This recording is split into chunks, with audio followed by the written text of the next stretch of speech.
Hey friends, this is Allison Rhodes, and you've tuned in to an episode of Journey to Wellness.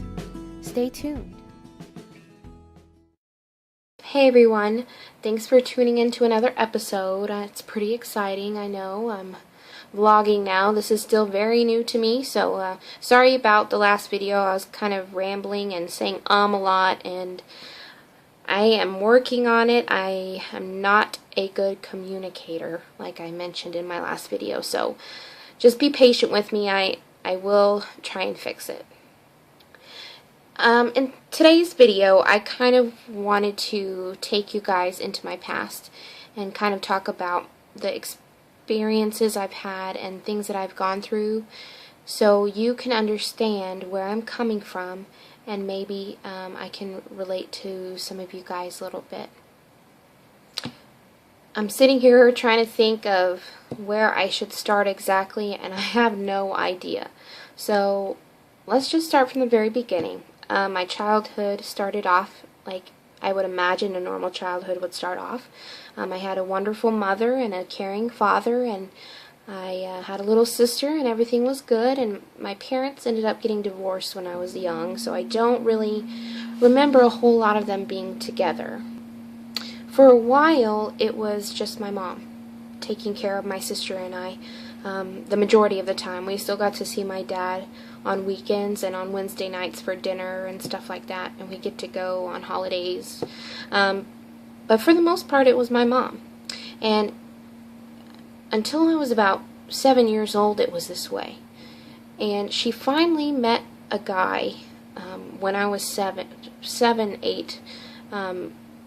She met a man, and he ended up being her common-law husband. They never got married, but they lived together for a certain amount of time. And according to my state, that they're technically common law. They were common law. I don't even know the correct term. They were married common law. That's all I know how to say. Anyway, sorry. For a while they saw each other, and eventually he moved in with us into an apartment, and things were great. I loved him very much, and so did my sister and my mother, but after a while things started to fall apart. I witnessed abuse, and there was a lot of fighting, which was pretty traumatic to hear sometimes. Plus, my mom had some disabilities back then, and she wasn't coherent a lot of the time, so it made it more difficult not to rely on him, on my stepdad. So eventually things got a little better, and we all moved into a house together. After a while of being in the house, it kind of turned into him being the primary guardian. My mom was dealing with some things I'm not really going to share on the internet, but she wasn't really there mentally for us. So it was hard. It was very hard. And after a while, things started getting bad again. They were fighting all the time and other things. And finally, one day, my stepdad had a heart attack. And my sister and I were there and witnessed that. And after that, he never really was the same again. He would never say, "I love you." He never treated any of us the same. After that, I don't know what happened, but that's when I noticed a significant change in him. To make a long story short, I'm kind of rambling. I could really go on and on, but he ended up molesting me, and no one believed me. Everyone thought I was a liar. Everyone thought I just didn't like living there because I had to do chores or whatever the excuse was that they were saying, but he did. And I told the police, and I reported it months later, thanks to a good friend of mine. And eventually the case was dropped because there was not enough evidence, and it was basically my word against his. So after years of verbal abuse by him, I now was enduring being molested. It happened more than once. And after this period of time when I reported it, I became very depressed and suicidal, and I was 14, 15 at this time, and I started cutting, and I pretty much hated my life. After the charges were dismissed, I went to live with my dad, and he lived in a one-bedroom apartment in a town 15 minutes away from the one I was in, which is the one I'm in right now. And it was a pretty big adjustment for him and I both, because he had never taken care of my sister or myself full time since my parents were divorced. So we had a really difficult time adjusting. But I stayed in school, and he took care of me, and eventually things started looking up. We even got an apartment in the other city so I could stay at the same school, and we eventually moved into a townhouse, just trying to make the adjustment to keep things as normal as he could for me. Meanwhile, my sister was still living with my mom and my stepdad after all this had happened, and she finally moved in with my dad and I. And it was an okay time. It wasn't the greatest. Me and my sister fought a lot during this period because, well, sisters fight. I don't really know. We get along a lot better now. It was a really difficult time for everyone. And everyone thought I was a liar and that I had messed up my family. That's what they thought.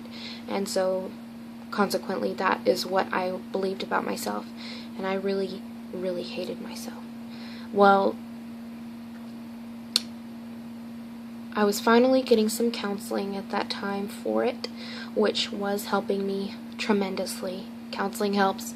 If you have the opportunity to get counseling, please do.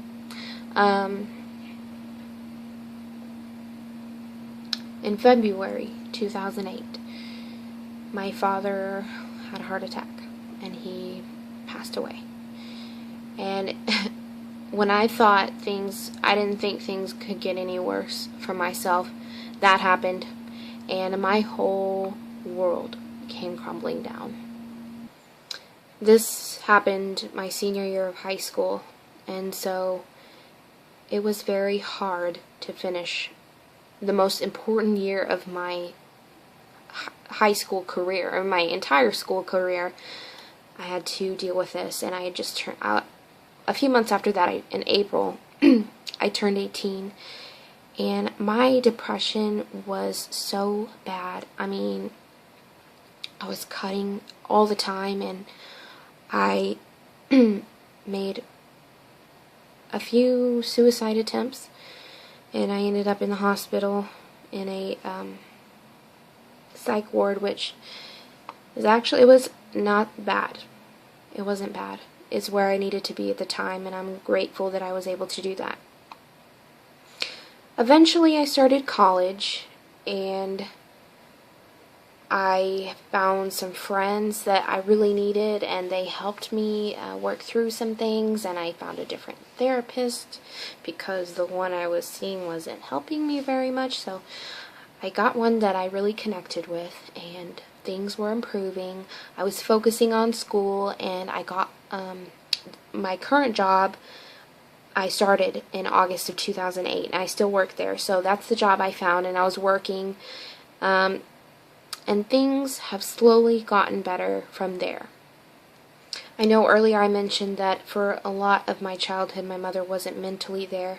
Well, she ended up, I think it was last year, sometime. She had an episode which led me to get help for her, and she ended up in the hospital, and they ended up diagnosing her with paranoid schizophrenia, and so she is now on meds, and it has made a world of difference. And I finally have my mother back that I didn't have, you know, and I can sit here and be bitter because she wasn't there all those years when I needed her the most, but I am grateful that I have her now because she is my mom, and I love her very much.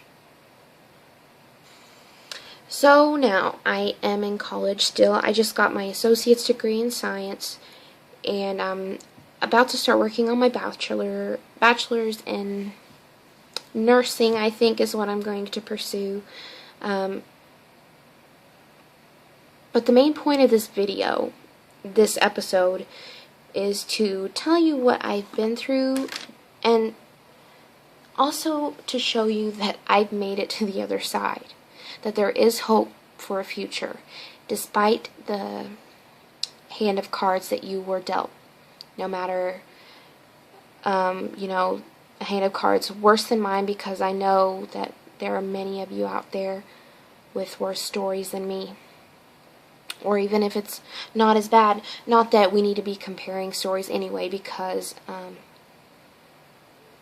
everyone is different and everyone is affected by things differently. So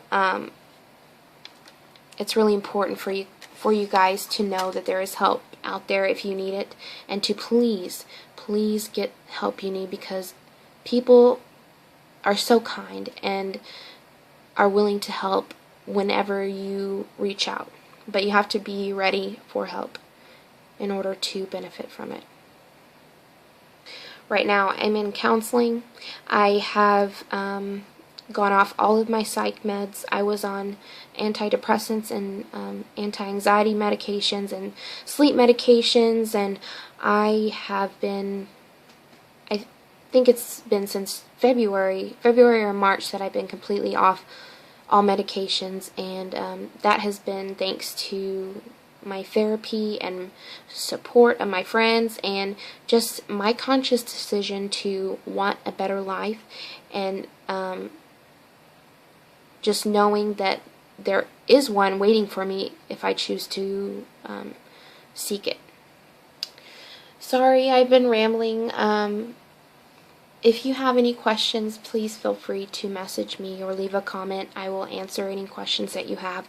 Of course, you guys got the very, very, very brief story of my past, and